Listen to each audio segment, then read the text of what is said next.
Top quality और consistent performance के लिए सिर्फ सिल्वर पंप्स एंड मोटर्स, नाम याद रखना। વાત રાજકોટની રાજકોટમાં ટીઆરપી ગેમ ઝોન અગ્નિકાંડ બાદ બિલ્ડિંગના પ્લાન અટક્યા। કડક નિયમોના કારણે રાજકોટમાં બાંધકામ ઉદ્યોગમાં મંદી।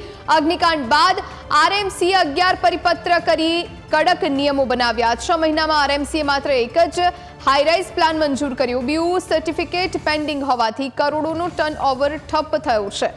રાજકોટ શહેરના અંદાજિત 22 જેટલા મોટા પ્રોજેક્ટ્સ પણ અટકી પડ્યા છે। ટાઉન પ્લાનિંગ વિભાગના ચેરમેન ચેતન સુરેજા સાથે ખાસ વાતચીત થઈ। ન્યૂઝ કેપિટલની 2 ફૂટના ફ્લાવર બેડના નિયમ અંગે માર્ગદર્શન માંગવામાં આવ્યું હોવાની વાત ચેતન સુરેજાએ જણાવી છે। બીમબોટમાં સ્લેબ ભરવા માટે માર્ગદર્શન મંગાયું હોવાની વાત પણ તેમણે કહી। જૂના બિલ્ડિંગમાં બીયુ સર્ટી આપવા કે નહીં તે મામલે સરકાર પાસે માર્ગદર્શન માંગવામાં આવ્યું છે।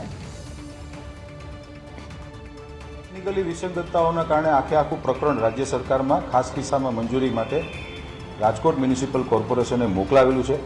રાજ્ય સરકારમાંથી જે નિર્ણય આવશે એના માટે માનનીય ધારાસભ્યશ્રીઓ, માનનીય મેયરશ્રી, અમે લોકો સૌ સરકારમાં યોગ્ય પ્લેટફોર્મ પર અમે રજૂઆત પણ કરી છે અને ટૂંક સમયની અંદર એનો યોગ્ય નિર્ણય આવશે એવી અમને ચોક્કસ આશા છે। એ બાલ્કનીનો પણ નથી, સ્ટેન્ડિંગ બાલ્કનીનો કે ફ્લાવર બેડનો પણ વિષય એ પણ છે, તો બીજા પણ અનેક વિષયો છે રાજકોટમાં। એ ટૂંક સમયની અંદર એનું નિરાકરણ આવી જશે એની અમે ખાતરી આપી છે। 15 મીટરની નીચેની કુલ 37થી વધુ ફાઇલો છે અને 15 મીટરની ઉપરની કુલ 14 થી 15 ફાઇલોને બાંધકામ પરવાનગી આપવામાં આવી છે।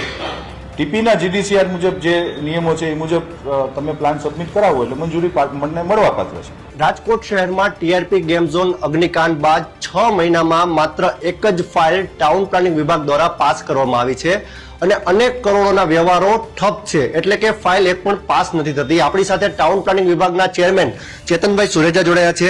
ચેતનભાઈ, નિયમો કડક, અગ્નિકાંડ પછી સરકાર બાંધછોડ કરવા નથી માંગતી, એક તરફ બિલ્ડરો કહી રહ્યા છે કે કામ થતા નથી, આ બંને વચ્ચે આપનું સ્ટેન્ડ શું રહેશે? સરકારમાં આપ દ્વારા રજૂઆત કરાઈ શકાય? મને મારા સુધી હજી કોઈ પણ જાતની બિલ્ડર એસોસિએશન કે કોઈ પણ આર્કિટેક્ટ એસોસિએશન કે કન્સલ્ટિંગ એન્જિનિયર એસોસિએશન તરફથી આ ટાઈપની મુશ્કેલી છે એવું મને કોઈ રજૂઆત થઈ નથી। ખાસ આ વાત કરવામાં આવે ટાઉન પ્લાનિંગ વિભાગની, તો ટાઉન પ્લાનિંગ વિભાગમાં કામ નથી થતા એ પણ એક આરોપ છે અને સાથે ફાઇલ એક જ પાસ થઈ છે। આપ તો ચેરમેન છો, આપને પણ ખ્યાલ હશે કે નિયમો અઘરા છે, તો આ અઘરા નિયમો અને સામે આરોપો એ વચ્ચે આપનું શું મંતવ્ય છે? એમાં એવું છે, અત્યારે જે પ્રોબ્લેમો છે એમાં 2 ફૂટના ફ્લાવર બેડની મિસઅન્ડરસ્ટેન્ડિંગ છે। એના માટે ટાઉન પ્લાનિંગ ડિપાર્ટમેન્ટે સરકાર પાસે માર્ગદર્શન માંગ્યું છે। એનું માર્ગદર્શન આવશે એટલે ક્લિયર થઈ જશે બધી ફાઇલો। માર્ગદર્શન કેટલા સમય પહેલા માંગેલું છે અને આશા ક્યારે છે માર્ગદર્શન આવવાની? કારણ કે પ્રોજેક્ટ જે સૌથી મોટા રાજકોટમાં હાઈરાઇટ્સ બિલ્ડિંગ છે તે પણ અટકી પડ્યા છે। ટૂંક સમયમાં આવી જશે। 15 દિવસ પહેલા મારા ખ્યાલથી મેં સાંભળેલું છે કે કમિશનર સાહેબે માર્ગદર્શન સરકારનું માંગેલું છે, તો 15 દિવસમાં એમનો જવાબ આવી જશે। ટાઉન પ્લાનિંગ વિભાગ કામ નથી કરતું એ વાત ઉપર આપ શું કહેશો? ના, એ બાબતમાં હું તમને કહીશ કે તમે ખાલી એક બિલ્ડિંગ પ્લાન પાસ કર્યો છે, એ હાઈરાઇઝ બિલ્ડિંગનો એક, બાકી બંગલાના, લોરાઇઝના બધા બિલ્ડિંગ પ્લાન પાસ થયેલા જ છે। હાલ અત્યારે જે રીતે ટાઉન પ્લાનિંગ વિભાગના ચેરમેન કહી રહ્યા છે કે સરકારમાં નવા નિયમો સામે માર્ગદર્શન માંગવામાં આવ્યું છે, તેમનું ટૂંક જ સમયમાં માર્ગદર્શન આવ્યા બાદ ટાઉન પ્લાનિંગ વિભાગમાં મોટા ભાગની જે હાઈરાઇટ્સના જે પેન્ડિંગ ફાઇલ છે તે પણ ક્લિયરન્સની કામગીરી શરૂ કરવામાં આવશે। કેમેરા પર્સન અભય ત્રિવેદી સાથે ઋષિ દવે, ન્યૂઝ કેપિટલ, રાજકોટ।